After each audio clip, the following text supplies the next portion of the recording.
पहिली निवडणूक 1951-52 अशा 2 वर्षांमध्ये मिळून झाली असं म्हणायचा पद्धत प्रघात आहे। याचं कारण असं की 51 साली ऑक्टोबर महिन्यातच पहिल्यांदा मतदान झालं, पण खऱ्या बाकीच्या निवडणुका झाल्या 52 साली।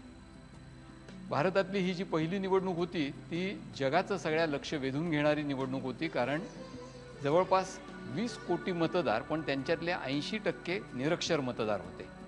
या मतदारांच्याकडनं मतदान करून घेण्याची जबाबदारी, त्या निवडणुका निपक्षपातीपणे करण्याची जबाबदारी भारताच्या निवडणूक आयोगावरती सोपवलेली होती। आणि पहिले निवडणूक आयुक्त म्हणून सुकुमार सेन हे एक ICS अधिकारी नेमले गेले होते। गंमत अशी आहे की त्यांच्याबद्दल फारशी काही माहिती आपल्याला उपलब्ध नाही, पण त्यांनी अत्यंत कार्यक्षमपणे पहिली निवडणूक पार पाडली। दुसऱ्याही निवडणुकीच्या वेळेला तेच निवडणूक आयुक्त राहिले। या पहिल्या निवडणुकीतली एक गंमत अशी सांगितली जाते की अनेक स्त्री मतदारांची नावं ही अमक्या तमक्याची बायको किंवा अमक्या तमक्याची आई अशी नोंदवली होती। आणि सुकुमार सेन यांना त्याचा भयंकर राग आला की बायकांना स्वतःचं नाव आणि स्वतःची अस्मिता का नसावी। त्यांनी ही नावं सगळी यादीतून काढून टाकण्याचा आदेश दिला आणि त्याच्यानंतर पुढच्या निवडणुकीपासून बायकांची रीतसरपणे स्वतःची नावं लावण्याची पद्धत ही सुरू झाली। गंमत म्हणजे निरक्षर लोकांना सुद्धा मतदान करताना सोपं जावं म्हणून पक्षचिन्ह असण्याची कल्पना या निवडणुकीपासून प्रचलित झाली आणि प्रत्येक पक्षासाठी वेगळ्या मतपेट्या, त्यांच्या पक्षाची मताची चिन्ह लावलेल्या पेट्या या ठेवलेल्या होत्या। साप आणि साधू यांच्यासाठी त्या काळामध्ये भारत प्रसिद्ध होता। या निवडणुका झाल्यानंतर मात्र प्रगल्भ लोकशाही चालू ठेवणारा देश म्हणून देखील भारताची प्रसिद्धी झाली, कारण 50% आसपास मतदान झालं। निवडणुकीत काँग्रेस निवडून येणार यात काही विशेष नव्हतं। नेहरूंची अफाट लोकप्रियता काँग्रेसच्या पाठीमागे होती आणि त्यामुळे श्यामाप्रसाद मुखर्जी, डॉक्टर बाबासाहेब आंबेडकर, आचार्य कृपलानी, जयप्रकाश नारायण असे दिग्गज विरोधी पक्षांमध्ये असून सुद्धा या निवडणुकीमध्ये काँग्रेसचा मोठ्या प्रमाणावर विजय झाला आणि अशा रीतीने भारताच्या प्रजासत्ताकाच्या लोकशाही पद्धतीच्या वाटचालीचा आरंभ 1952च्या पहिल्या निवडणुकीपासून झाला। दुसरी निवडणूक 1957 साली झाली आणि या निवडणुकीच्या पार्श्वभूमीमध्ये त्यातल्या त्यात नोंदवण्यासारखी गोष्ट जर कुठली असेल तर ती म्हणजे भारताचा राजकीय नकाशा या निवडणुकीच्या आधी बदललेला होता। मुख्यतः दक्षिण भारतामध्ये भाषेच्या आधारावरती राज्य घडावीत म्हणून आंदोलनं सुरू झाली। त्याचं नेतृत्व होतं आंध्राकडे। गंमत पहा, आज आंध्र प्रदेशच्या विभाजनाच्या पार्श्वभूमीवर आजची निवडणूक होतीये। अशा वेळेला 57 सालच्या निवडणुकीची पार्श्वभूमी मात्र आंध्रनी जी घडवलेली होती ती अशी होती की भाषेच्या आधारावर एक राज्य झालं पाहिजे।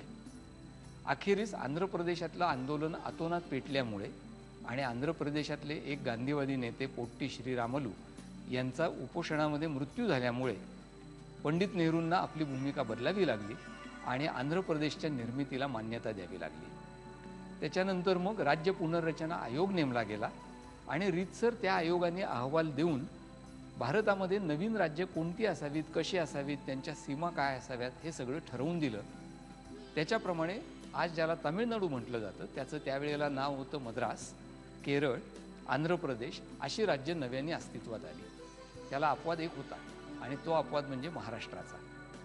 महाराष्ट्र आणि गुजरात या दोन्ही राज्यांची मागणी अशी होती की मुंबई ही त्यांच्याकडे असली पाहिजे आणि त्याच्यावरती निर्णय होत नव्हता।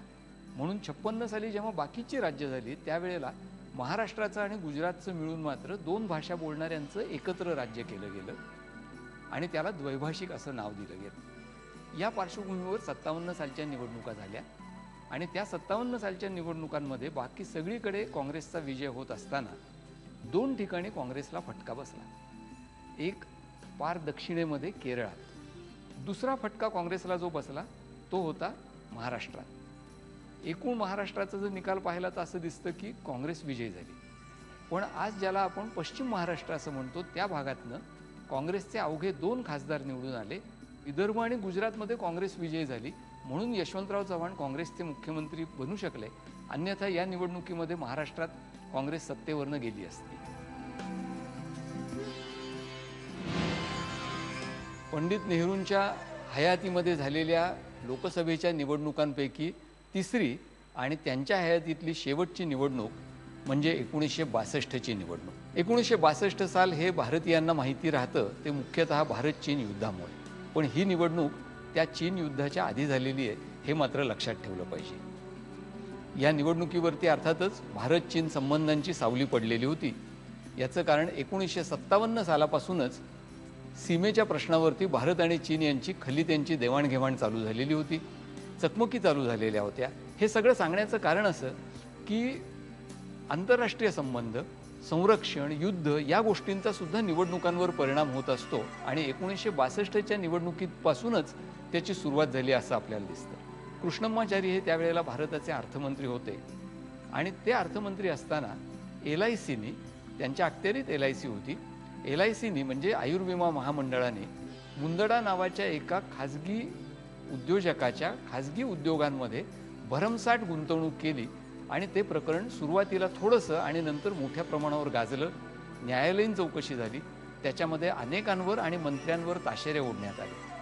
म्हणजे एकदा राजकारणाच्या धकाधकीत पडल्यानंतर भल्या भल्या राजकीय पक्षांच्या भल्या भल्या नेत्यांना सुद्धा आपले पाय कसे मातीचे करून घ्यावे लागतात याचं उदाहरण म्हणून या प्रकरणाकडे पाहता येईल। पण दुसरीकडे हेच उदाहरण भारताच्या लोकशाहीच्या यशाचं सुद्धा एक उदाहरण म्हणून पाहायला पाहिजे। याचं कारण मुंदडा प्रकरण काँग्रेसच्याच एका खासदारांनी लोकसभेत उपस्थित केलं, सरकारला सळोकी पळू करून सोडलं आणि सरकारला न्यायालयीन आयोग नेमायला लावला। काँग्रेसच्या या खासदारांचं नाव होतं फिरोज गांधी, पंतप्रधान पंडित जवाहरलाल नेहरू यांचे जावई। अर्थात नेहरूंची लोकप्रियता आणि राजकीय पक्ष बाकीचे जे होते त्यांची कमतरता याचा परिणाम असा झाला की एवढं सगळं होऊन सुद्धा तिसऱ्या निवडणुकीत म्हणजे 62च्या निवडणुकीमध्ये सुद्धा काँग्रेस पक्षाला विजय मिळाला।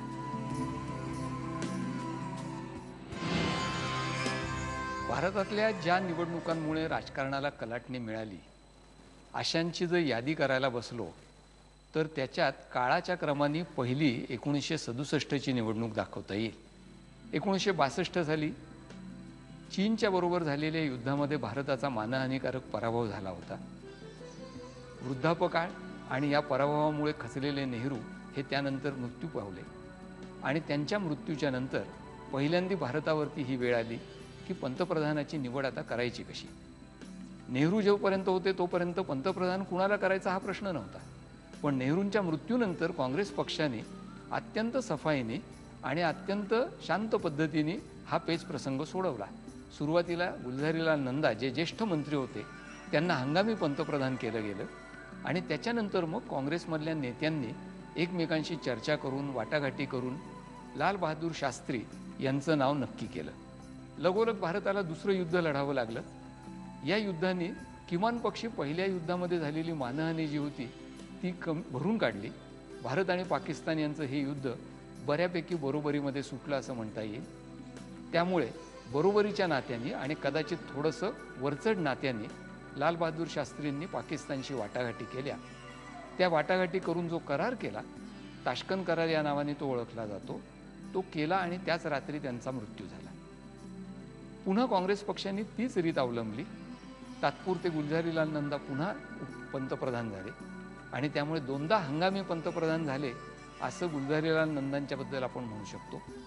या वेळेला मात्र मोरारजी देसाईंनी असं ठरवलं की काही असलं तरी आपण पक्षनेते पदासाठीची निवडणूक लढवायची। पक्षातल्या नेत्यांनी यावेळेला जे नाव मुकरर केलं होतं ते होतं इंदिरा गांधींचं। इंदिरा गांधी या साधारणपणे 54-55 सालापासून काँग्रेसच्या राजकारणात सक्रिय होत्या। इंदिरा गांधींसारख्या अनुभवी नेत्याला जर पंतप्रधान केलं तर पक्ष संघटनेचा त्यांच्यावरचा वचक कायम राहील आणि म्हणून बहुधा त्यांचं नाव पुढे केलं गेलं होतं आणि पक्षातल्या नेत्यांचा पाठिंबा असल्यामुळे निवडणूक पक्षांतर्गत होऊन सुद्धा मोरारजींच्या विरोधात इंदिरा गांधींना बहुमत मिळालं आणि त्या भारताच्या पंतप्रधान बनल्या।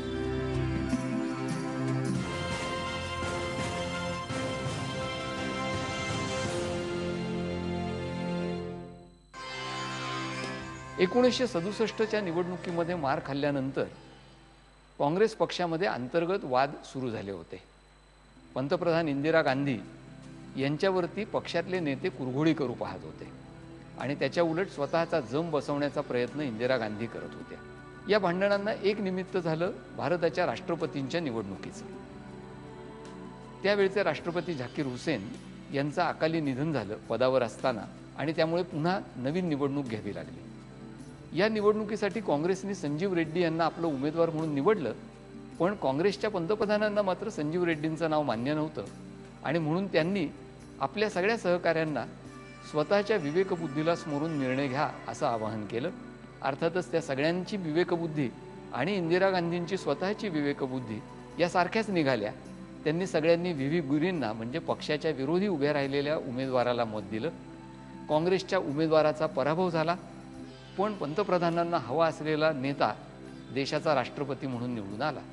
काँग्रेसच्या नेत्यांनी अर्थातच याचा वचपा म्हणून इंदिरा गांधींनाच पक्षातून काढून टाकलं. पण सुदैवाने इंदिरा गांधींच्या त्यांच्या भागे फार मोठ्या प्रमाणावर काँग्रेसचं बहुमत शिल्लक राहिलं आणि त्यामुळे त्यांचं पक्षामधलं स्थान जरी डळमळीत झालं तरी त्यांचं सरकार मात्र टिकलं. या काळामध्ये इंदिरा गांधींनी स्वतःचं नेतृत्व नव्याने घडवलं असं आपण म्हणू शकतो. त्यांनी स्वतः एक समाजवादी भूमिका घेतली, बँकांचं राष्ट्रीयकरण करण्याचा निर्णय घेतला,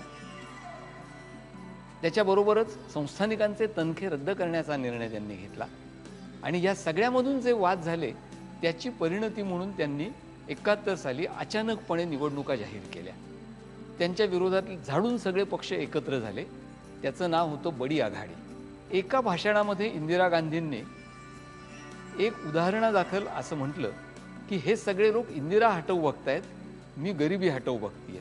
आणि त्याच्यातून भारताच्या राजकारणातल्या एका ऐतिहासिक घोषणेचा जन्म झाला. ती घोषणा म्हणजे गरिबी हटाव. या घोषणेच्या पुढे या बड्या आघाडीचा आवाज पूर्णपणे विरून गेला आणि इंदिरा गांधींच्या काँग्रेस पक्षाचा ऐतिहासिक विजय 71 सालच्या निवडणुकीमध्ये झाला. 1967 साली इंदिरा गांधींच्या नेतृत्वाखाली काँग्रेसने रडत खडत यश मिळवलं. त्याच इंदिरा गांधींच्या नेतृत्वाखाली 1972 आणि 71च्या लोकसभेच्या निवडणुकीत दैदिप्यमान यश मिळवून काँग्रेसने सगळीकडे आपल्या यशाची द्वाही फिरवली. आणि त्याच इंदिरा गांधींच्या नेतृत्वाखाली 1977ची निवडणूक काँग्रेस पक्ष हारला. इंदिरा गांधींच्याच नव्हे तर त्यांच्या इतर सहकाऱ्यांच्या सुद्धा डोक्यामध्ये आपण आता या देशामध्ये निवडून आलो म्हणजे आपल्याला कोणी हात लावणार नाही ही भूमिका आल्यामुळे आणि शिरल्यामुळे ठिकठिकाणी भ्रष्टाचार आणि अकार्यक्षमता यांचं थैमान माजलं. या पार्श्वभूमीवर गुजरात आणि बिहार या 2 राज्यांमध्ये आंदोलनं सुरू झाली आणि पाहता पाहता त्या आंदोलनांनी काँग्रेसच्या विरोधी आणि सरकारच्या विरोधी आंदोलनाचं स्वरूप घेतलं. निवृत्तीमध्ये असलेले म्हणजे सक्रिय राजकारणात नसलेले ज्येष्ठ नेते जयप्रकाश नारायण यांनी या आंदोलनाचं नेतृत्व स्वीकारलं आणि पाहता पाहता त्यांच्या पाठीमागे बाकीच्या सगळ्या पक्षांचे नेते आणि कार्यकर्ते जमा झाले. राजकीय परिस्थिती बदलली. इंदिरा गांधींच्या 71 सालच्या निवडणुकीचा खटला नेमका त्याच वेळेला अलाहाबाद हायकोर्टापुढे आला आणि अलाहाबाद हायकोर्टाने असा निकाल दिला की तांत्रिक कारणास्तव इंदिरा गांधींची ती निवडणूक रद्द केली पाहिजे. या वेळेला एखाद्या पंतप्रधानांनी खरं तर राजीनामा देऊन दुसऱ्या कुणाला तरी पंतप्रधान केलं असतं. पण या दरम्यान इंदिरा गांधींची सुद्धा स्वतःच्या बद्दलची भूमिका आणि एकूण सत्तेबद्दलची भूमिका बहुधा बदललेली असणार आणि त्यामुळे त्यांनी झपाट्याने निर्णय घेऊन जून 1975 मध्ये संविधानातल्याच एका कलमाचा उपयोग करून राष्ट्रीय आणीबाणी जाहीर केली. पण त्यानंतर 77 साली जेव्हा निवडणुका झाल्या तेव्हा त्या शांततेमधून काँग्रेसच्या पराभवाचा निकाल बाहेर पडला. 77 साली काँग्रेसचा पराभव झाला आणि जनता पक्ष या नावाने एक तात्पुरता पक्ष स्थापन झाला होता ज्याच्यामध्ये सगळे पक्ष सामील झाले होते. तो पक्ष सत्तेवर आला. 2 किंवा 3 वेळेला पंतप्रधान होण्याचे प्रयत्न करून ज्यांची पंतप्रधान होण्याची अपेक्षा अपुरी राहिलेली होती ते मोरारजी देसाई अखेरीस एकदाचे जनता पक्षाच्या वतीने भारताचे पंतप्रधान झाले आणि अशा रीतीने आणीबाणीचा हा अध्याय समाप्त झाला.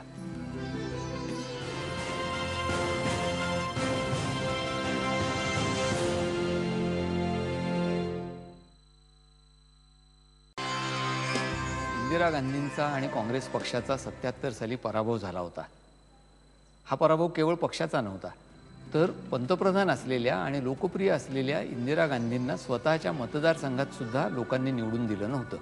जनता पक्षाचं सरकार हे एका पक्षाचं सरकार नावापुरतं होतं खरं, पण प्रत्यक्षात त्याच्यामध्ये जे पक्ष सामील झाले होते त्यांच्या आघाडीचं सरकार असं त्याचं स्वरूप जास्त होतं. जनसंघ, समाजवादी पक्ष, चरणसिंगांचा भारतीय लोकदल असे वेगवेगळे पक्ष एकत्र येऊन जनता पक्ष स्थापन झाला होता.